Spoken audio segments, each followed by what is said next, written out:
Hello guys, magandang araw po sa inyong lahat. Kumusta na po kayo? Nandito naman po ang pobreng Kapampangan. Ngayon, ang pag-uusapan natin kung ano yung mga bawal dito sa Saudi Arabia. Lalo-lalo na sa mga kababayan natin dyan na pupunta rito at hindi pa alam yung mga bawal na gagawin natin dito. Kasi alam niyo naman po dito sa Saudi Arabia ay napaka ano po nito, stricto na lugar. Maraming mga bawal.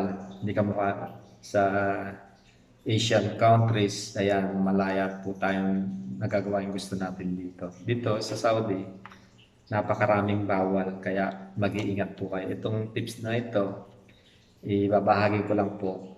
Hindi na po bago itong ah, usapin na ito. So, isi-share ko lamang po yung mga experience ko, yung mga nalaman ko sa tagal ko na rin dito sa Saudi Arabia, yung mga ipinagbabawal. Kasi isa na rin akong dati na pasaway na yun nga ginagawa yung mga bawal na yun. Pero siyempre, hanggat hindi mo mararanasan at malalaman, hindi mo alam. So ako naman, i-share ko lamang po ito kung ano yung dapat gawin at hindi dapat. So, itong video ko na to, sana meron po kayong malaman, lalo sa mga kababayan natin na nagbabalak na mag-abroad na pumunta rito.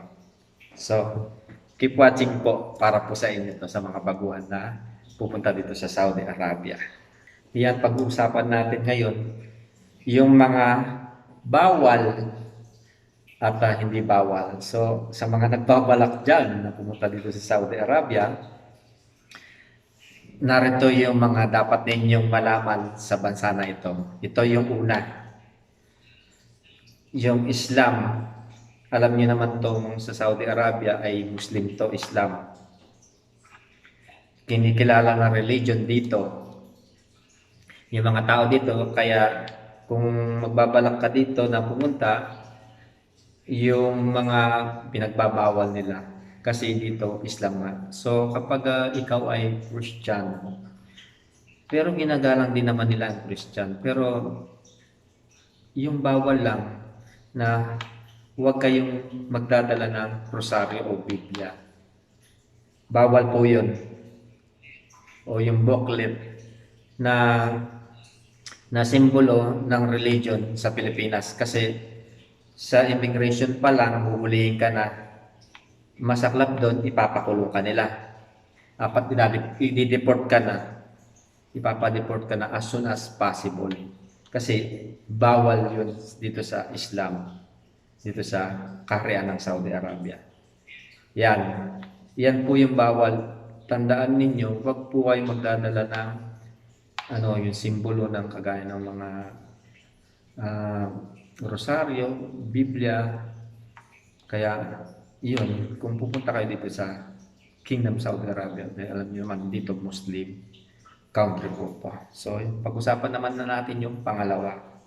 At itong pangalawa nga, alam niyo naman dito, ano mga prinsipe to at saka mga crown prince. So, hindi tayo pwedeng pumasok sa political views o mga opinion, other kinds of argument when it comes na pamamalakad. Dito, hindi kagaya sa Pilipinas, na malaya kang sabihin yung gusto mong sabihin. Dito sa bansa na to, sa Saudi Arabia, kailangan natin irespeto kung ano ang rules and regulation, lalo na dito sa Saudi Arabia. So, number 3, yan, pag-uusapan na naman natin. Huwag kalimutan ang yung ikama o passport kapag lalabas tayo. Kunyari, pupunta ka sa tindahan, sa malls, o basta't malayo kasi dito napakaraming pulis na gumagala. Every punta nyo ng ilang kilometers, nandyan na yung pulis. Lalo-lalo na kapag ikaw ay baguhan, kailangan hawak-hawak mo lagi yung mga documents mo na nagpapatunay na yun nga, yung ikama mo or kung baguhan ka, passport, ipapalad mo yan. Yan, kailangan na kailangan yan. Kaya yun, pangatlo na sinasabi ko sa inyo na yan yung kailangan mo na huwag mong kalilimutan dahil yan ang buhay mo dito. Kasi kung wala kang document na yan, for sure, dadamputin ka nila. Walang paliwanag yan. Dadamputin ka na at dadala ka nila sa station ng pulis at iimbestigahan. So, at magmumulta ka pa. So, yan, ingat po tayo. At ito, pang-apat naman, guys. Kung ikaw sa Pilipinas, malaya tayo nakakakain. Dito, limit po yung pagkain natin. Huwag po tayong kakain na pinagbabawal nila. Halimbawa, yung pork o yung baboy. Kapag nahuli ka at kumakain ka nun, kasi ayaw na ayaw nila yun, pwede ka kumain ng pagkain dito, pagkain ng karne ng manok, baka, tupa, camel, ayan, o ano man na pagkain na nandito na nila. Huwag ka lang kakain ng baboy kasi kapag nahuli ka, siguradong makukulong ka. Yan ang tip ko po sa inyo. Kahit na nakagarap po niyan na galing sa Pilipinas na nakasilid siya at kapag nahuli ka at meron nagsumbong sa iyo na yung kinakain mo, kasi haram po yan. Bawal po yan sa Muslim, kaya mag-iingat po kayo. Yun po yung pang-apat na huwag niyo pong gagawin na tip ko po sa inyo, lalo sa mga baguhan dyan. So, at ang panglima naman, lalo-lalo sa mga kababaihan. Opo, open na po yung ano natin dito, na yung dito lalo sa Riyadh, na huwag na po tayong mag-abaya. Pero sa karamihan, lalo sa mga province, yung mga badu na mga Saudi, yun, bawal pa yung open-open kayo, lalo sa mga kababaihan. Mag-abaya pa rin po kayo dahil yun po yung talagang ano na ginagawa nila dito simula't simula pa. Even na hinayaan ng kaharian na open na yung mga kababaihan. Pero mas okay pa rin yung nakaabaya yung mga babae kasi po para na rin sa kaligtasan natin kasi kapag nakakita ka ng mga Saudi na ganyan, makikita yung mukha ninyo, matutokso sila, ikaw na rin. Baka ikapahamak mo pa yun.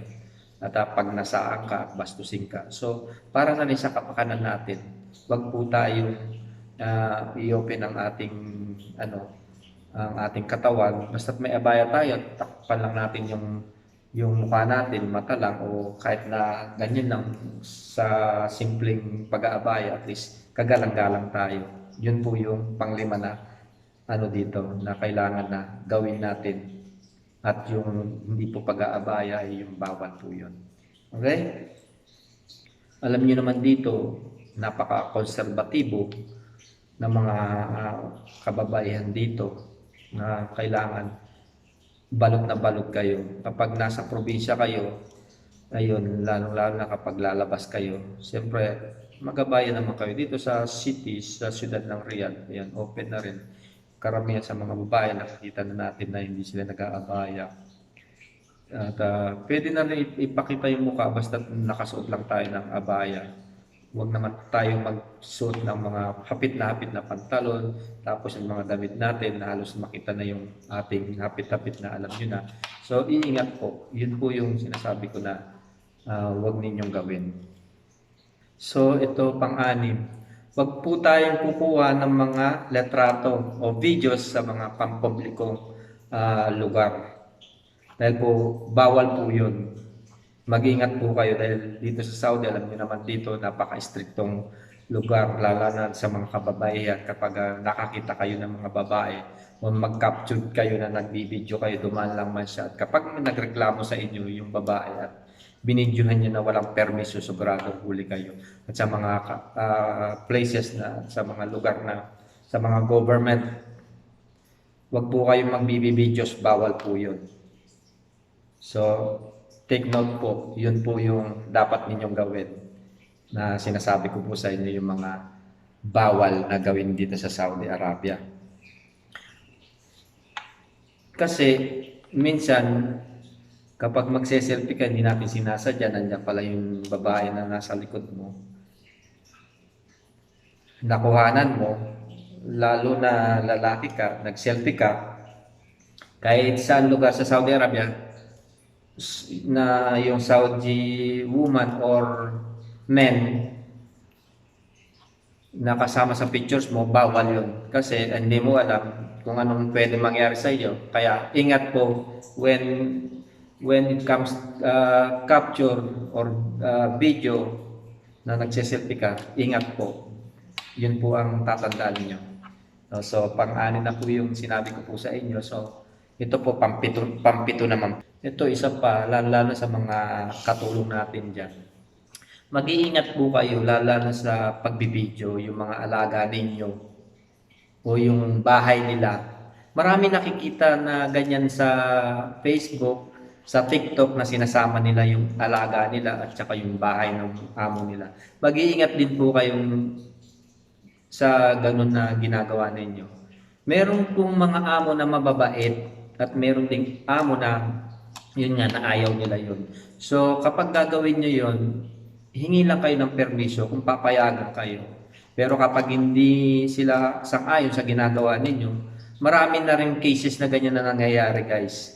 Na kinuhanan niya yung alaga niya na walang permiso sa mga magulang, ayun, na-deport siya. Nagmulta pa siya, nakulong pa siya. So, be careful, lalo sa dito napaka-stricto talaga. Yun po yung wag ninyong gagawin. So, isa pa, ito, iyaano ko lang po sa mga katulong. Yung iba kasi, kapag ang amo nilang lalaki ay mabait, wag po kayong makikipag-close o kunyari tinignan ka, nakipag eye-to-eye contact ka. Akala nila na yan nga gusto mo rin. Kasi friendly tayo, di ba? Lalo ng mga kababayan natin dyan. Akala nila na yung amo nila kapag mabait, lalo ng lalaki, wag po tayong makipag-close sa kanila dahil kapag nakita ka ng babae, kasi silosa yung mga yan, wag po tayong makikipag-close sa mga amo nating lalaki. Makipag-close tayo sa amo nating babae at lahat ng mga magaganda na iano na sasabihin o gagawin natin, lagi natin pupurihin ang ating among babae dahil kapag ginawa nyo yan, mamahalin ka ng amo ninyo. Huwag nyo magpapakita ng mga motibo na gano'n na ang bait ni Sir, ang bait sa akin. So, makikipag-close ka sa kanya. So, iingat po kayo doon. Yun po ang technique ko po sa inyo na baka yung iba dyan na bago hindi alam ito. So, be careful po kasi yung iba napapauwi dahil nga doon sa hindi natin kasalanan yun na yung amo natin lalaki makipag-close sa atin, okay. Pero ikaw na akala mo na okay lang sa'yo yun, pero sa babae, nako, mag-iingat po kayo. Yun ang hindi nyo ikakatagal dito, lalo na kapag ikaw ay katulong, baka ma-terminate ka at kahit na magandang trabaho mo at closeness ka sa amo mo lalaki, yung amo mo na babae at pagsisilusan ka, baka i-terminate ka kahit wala kang ginagawa, mapapauwi ka. So be careful po.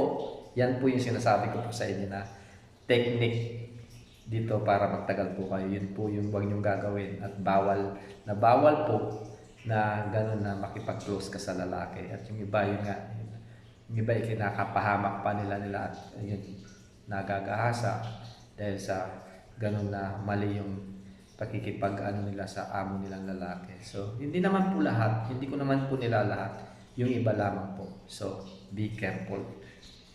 At ito, pang-siyam naman po, lalo na tayo. Karamihan sa atin pumapasok po dito sa Saudi, yung mga Kristiyano. Mag-iingat po kayo laban sa mga kababayan dyan. Yung iba mahilig magti-TikTok. Kagaya ng cases na nangyari doon sa babae na yon nagti-TikTok. Doon sa masjid, doon sa pinakasentro at nagsasasayaw siya. So bawal na bawal po yun at lalo na sa mga yan, sa mga kalalakihan din. Huwag po tayong papasok sa masjid kung hindi po kayo Muslim. Bawal po yun. At dapat galangin ninyo kung ano yung ano nila dito. Yung pinagbabawal nila.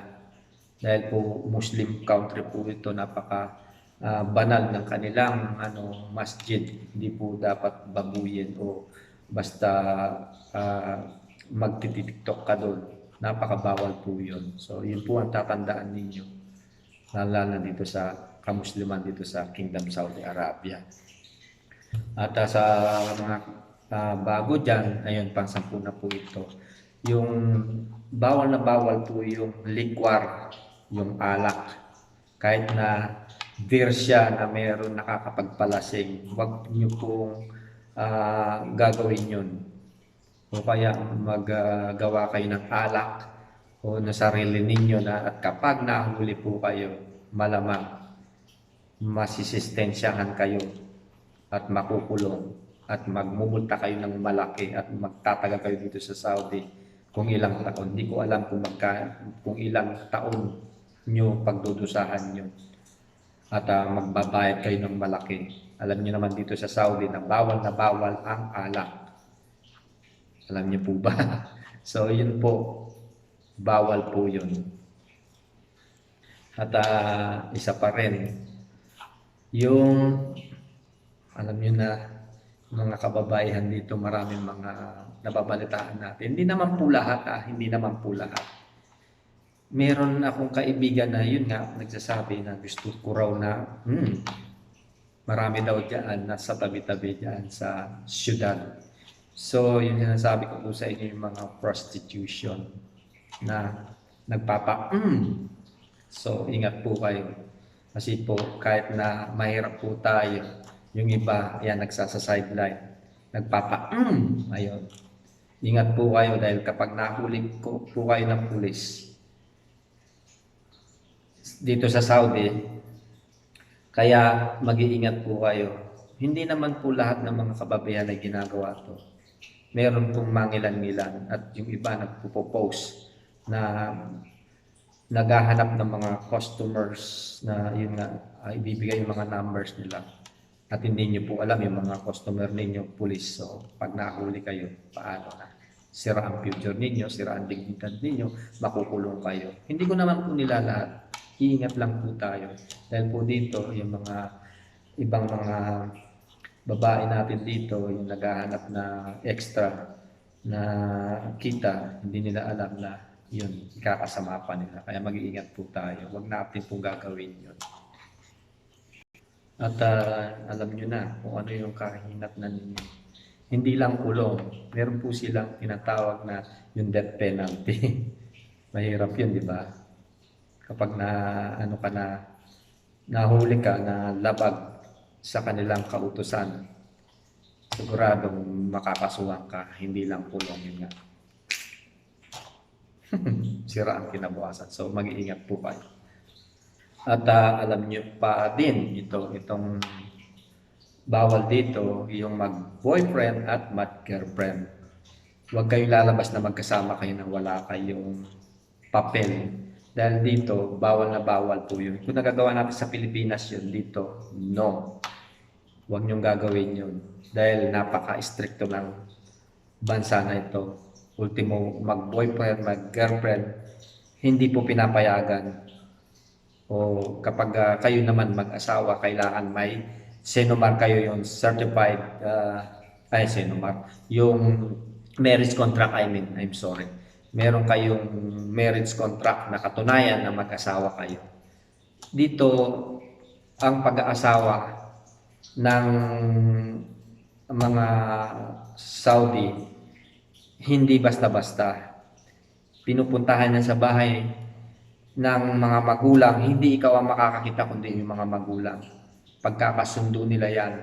Tapos, titignan nila yung babae kung matino, magandang pamilya at kapag nagustuhan nila, isasama nila yung anak nila at pagkakasundo nila at kapag doon, hindi pa sila magsasama noon.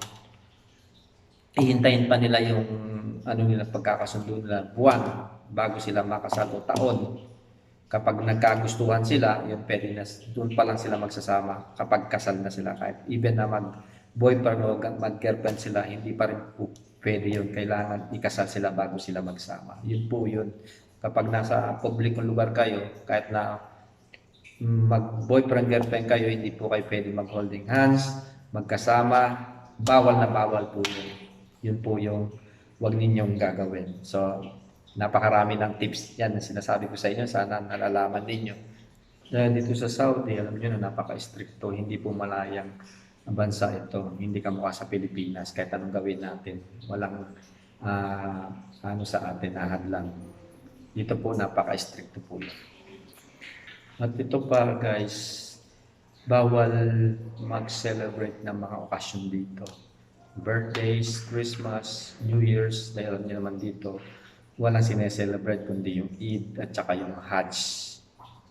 Yung kapag nag-celebrate kayo dyan, ay mauhuli din kayo kapag nakita kayo ng mga pulis, Jawasat, alam niyo naman, di ba? Napaka-stricto lalo na sa mga ganyan na mga okasyon. Pero yung iba, malaya naman, walang problema. Basta nandiyan lang kayo sa bahay, sama-sama. Pero huwag lang kayong pauhuli dahil bawal nga yun. Dahil hindi naman sila nagse-celebrate ng Christmas dito o ano pa man mga okasyon. So, yun ang ingatan ninyo. So, kasi bawal na bawal yun in relates sa kanilang religion. Lalo yung mga ganyan na okasyon. So, be careful po na huwag nating gawin yun. Pero yung iba mga kaibigan natin yung ginagawa, basta ingat lang po. At alam niyo naman dito, kailangan igalang natin at respeto ang kanila religion, yung mga tradisyon nila. So, napag-usapan na natin din yung gano'n na yung Eid at saka Hajj. Lalo na kapag sasapit ang Ramadan. So sa mga Kristiyano dyan, wag po tayong kakain dyan sa labas, sa publiko na makikita nila. Pwede tayong kumain, itago po natin, wag po tayong papakita kasi sa kanila kasi po bawal po yun. Kasi yun nga, nagpa-fasting sila at nakikita nila na kumakain ka at pagbabawal po nila yun. So mag-iingat po tayo. So, ingat po tayo. Hindi ka lang makukulong, magmumulta ka. Kasi po, yung mga police officer, dyan, yung mga mutawa yan, naggagagala, tinitignan yung mga tao na yan kasi Ramadan na, bawal po kumain. So, be careful po. At saka, yan, yung daman ng Ramadan, kailangan silent. Huwag po tayo magpapatugtog na maingay, lalo na sa labas, yung magdidisco ka. Kailangan, pwede kang magpatugtog yan sa kwarto mo, hinaan mo. Kasi kapag nahuli kayo na yun, nagpapatugtog ng malakas, siguradong mahuhuli ka at makukulong. Ito, pang last na puto, yung mga ninyo, bisyo. Unang-una yung sugat. Bawal po yun. Yung makita ka na magbabaraha. Ayun, mag-iingat po kayo dahil po yun ay haram po yung susugan. So mag-iingat po kayo. At saka isa pa, dadagdag ko yung mga nagpapautang, yung mga nagpapa-5-6. At kapag nahuli kayo yun, kahit na yung mga pinautang ninyo at hindi nagbayad, hindi sila makakasuhan kundi kayo. So be careful. So guys, yan, maraming pong salamat sa inyong panonood. At sana meron po kayong nalaman dito sa binlogs ko yung kung ano yung bawal. So, enjoy watching po, Pobre Kapampangan.